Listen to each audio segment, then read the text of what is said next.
Então, boa tarde a todos. Agora aqui estamos para aprender um pouquinho mais sobre os ensinamentos de Jesus.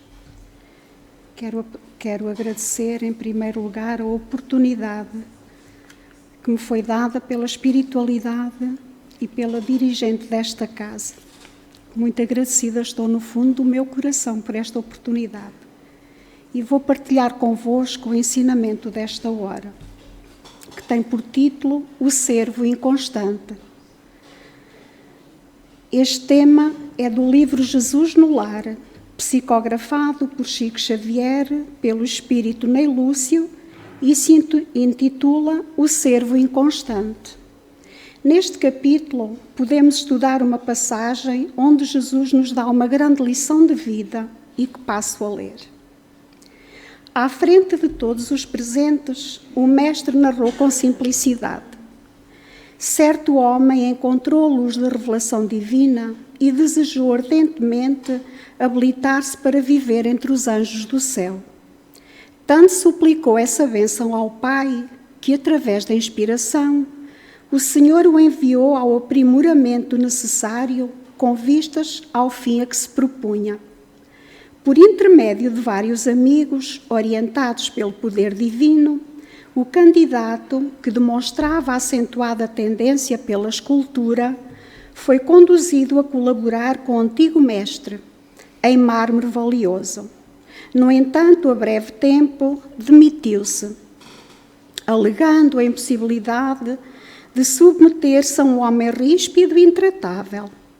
Transferiu-se desse modo para uma oficina consagrada à confecção de utilidades de madeira, sob as diretrizes de velho escultor. Abandonou também sem delongas, asseverando que lhe não era possível suportá-lo. Em seguida, empregou-se sob as determinações de conhecido operário especializado em construção de colunas em estilo grego.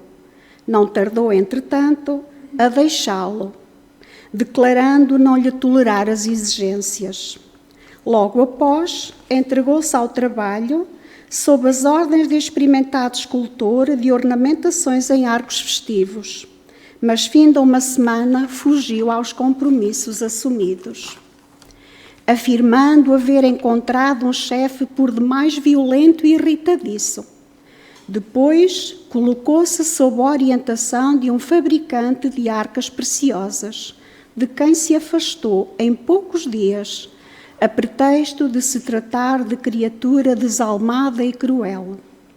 E assim, de tarefa em tarefa, de oficina em oficina, o aspirante ao céu dizia invariavelmente que lhe não era possível incorporar as próprias energias à experiência terrestre, por encontrar em toda a parte o erro, a maldade e a perseguição nos que o dirigiam, até que a morte veio buscá-lo à presença dos anjos do Senhor.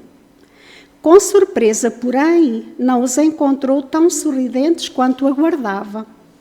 Um deles avançou triste e indagou: Amigo, por que não te preparaste ante os imperativos do céu? O interpelado, que identificava a própria inferioridade nas sombras em que se envolvia, clamou em pranto que só havia encontrado exigência e dureza nos condutores da luta humana. O mensageiro, no entanto, observou com amargura: O Pai chamou-te a servir em teu próprio proveito e não a julgar. Cada homem dará conta de si mesmo a Deus. Ninguém escapará à justiça divina que se pronuncia no momento preciso. Como pudeste esquecer tão simples verdade dentro da vida? O malho bate a bigorna, o ferreiro conduz o malho, o comerciante examina a obra do ferreiro, o povo dá opinião sobre o negociante e o Senhor, no conjunto, analisa e julga a todos. Se fugiste a pequenos serviços do mundo, sob a alegação de que os outros eram incapazes e indignos da direção, como poderás entender o ministério celestial? e o trabalhador inconstante passou às consequências de sua queda impensada. Jesus fez uma pausa e concluiu: quem estiver sob o domínio de pessoas enérgicas e endurecidas na disciplina, excelentes resultados conseguirá recolher se souber e puder aproveitar-lhes a aspereza, inspirando-se na madeira bruta ao contacto da plaina benfeitora. Abençoada seja a mão que educa e corrige, mas bem-aventurado seja aquele que se deixa aperfeiçoar ao seu toque de renovação e aprimoramento, porque os mestres do mundo sempre reclamam a lição de outros mestres, mas a obra do bem, quando realizada para todos, permanece eternamente. Então, queridos irmãos, analisando esta leitura, faz-nos refletir sobre a nossa conduta diariamente, sobre o modo como nós agimos perante os obstáculos da vida e sobre como aplicamos todos os conhecimentos já adquiridos na doutrina e a nossa própria fé nos desígnios divinos. Este capítulo conta-nos a história de um irmão que, tal como nós, queria esforçar-se para um dia partilhar o céu com os anjos. Jesus, bondoso e caridoso, lhe concedeu várias oportunidades para que pudesse trabalhar nesse sentido. Assim é conosco, quantas oportunidades são postas na nossa vida todos os dias. E nós, que ainda temos as janelinhas da alma fechadas, as desperdiçamos. Nem damos por elas, nem nos apercebemos que foram postas na nossa vida para limarmos as nossas imperfeições. Acontece que esse irmão falhou todas as provas colocadas no seu caminho. Ele trabalhou em vários sítios e ofícios, mas nada era do seu agrado. Os trabalhos eram exigentes, os patrões eram incompreensíveis, e o nosso irmão acabou por desistir de todas as tarefas e faltar ao compromisso que tinha com Jesus. Mas nós ainda não fazemos nada disto, pois não. Quando esse irmão desencarnou, apercebeu-se das faltas que tinha cometido e da conduta preguiçosa e inconstante que tinha seguido ao longo da sua vida. Como poderia ele estar entre os anjos do céu? Não tinha tal merecimento. E o mensageiro lhe disse: o Pai chamou-te a servir em teu próprio proveito e não a julgar. Cada homem dará conta de si mesmo a Deus. Ninguém escapará à justiça divina que se pronuncia no momento preciso. Foram as palavras de Jesus. Podemos concluir deste ensinamento e desta frase do mensageiro que cada prova que venha até nós é para nos aperfeiçoarmos. É nas dificuldades e na forma como as encaramos que mostramos a nossa verdadeira essência e a nossa fé. Não temos sequer o direito de julgar ninguém, mas todos seremos julgados pelas nossas ações perante a espiritualidade. Quantos de nós que aqui andamos e estudamos a doutrina espírita somos como este servo ainda? Quantos de nós pregamos a doutrina, mas não a colocamos em prática? Tal como a semente que cai em solo espinhoso e não germina, tal como a árvore que dá maus frutos ainda, assim somos a maioria de nós diariamente, pois não utilizamos os valiosos ensinamentos do Evangelho perante as dificuldades do nosso viver. De que vale conhecer a doutrina se ela não está presente nos nossos espíritos e nas nossas ações?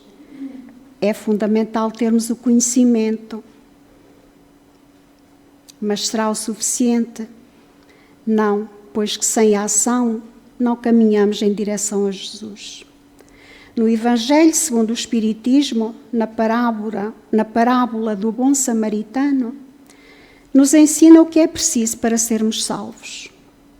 O que deveria ter feito aquele servo para ser salvo? O que deveremos nós fazer para sermos salvos?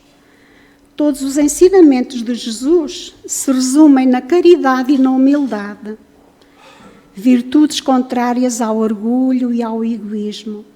Devemos então ser pessoas caridosas, humildes, compreensivas e trabalhadoras. Devemos respeitar o outro como ele é, pois todos temos as nossas limitações e as nossas dificuldades. Estamos todos aqui para aprender e nos aperfeiçoarmos uns com os outros.